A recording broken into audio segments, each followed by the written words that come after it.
Bienvenue sur la chaîne Histoire oubliée. Avant de faire un voyage dans le temps, je vous invite à vous abonner et activer la cloche afin d'être toujours au courant des nouveautés. Merci. Les Hamadites sont une dynastie berbère qui régna sur le Maghreb central de l'an 1014 à 1152.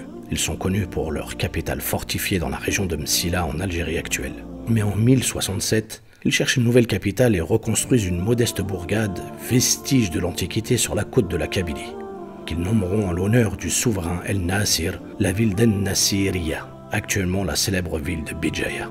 Sous leur impulsion, elle devient une grande capitale méditerranéenne, un foyer de culture majeure et une place militaire. Pendant ce temps, en Espagne, les premières hostilités sont lancées contre les musulmans, obligeant quelques grandes personnalités scientifiques à émigrer dans la capitale hamadite. Béjaïa devient un centre d'enseignement et un pôle intellectuel. Divers érudits viennent y compléter leur formation.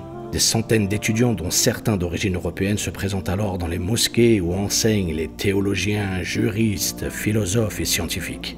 La ville s'est métamorphosée au point que le grand géographe El-Idrissi la cita comme la plus prospère de l'Afrique du Nord au XIIe siècle, constituant ainsi pour cette période dans l'histoire de la ville son âge d'or.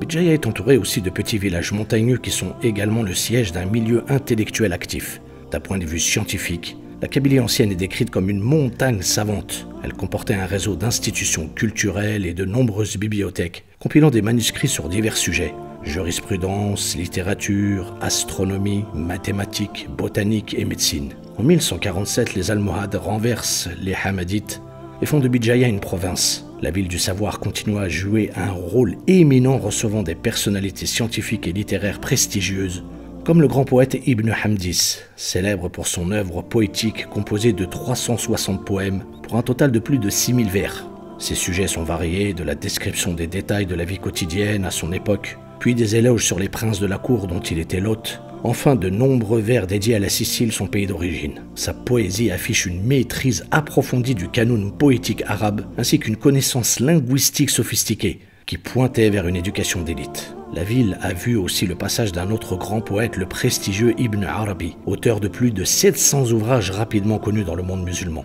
Ses écrits ne se limitaient pas aux élites, mais atteignaient toutes les couches sociales. Son travail s'est également répandu à travers des œuvres persanes, turques et ourdou, et de nombreux poètes populaires se sont inspirés de ses concepts.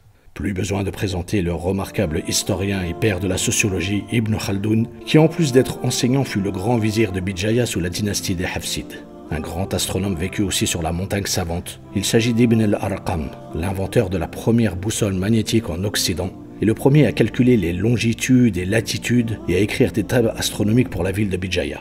Enfin, il y a eu aussi le mathématicien italien Leonardo Fibonacci.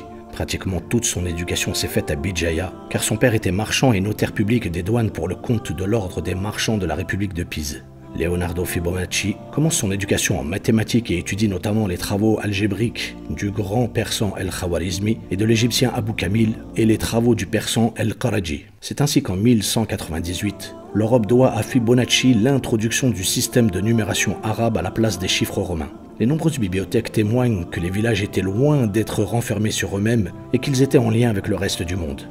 Malheureusement, un important fonds de manuscrits a été brûlé pendant la guerre d'Algérie par l'armée coloniale.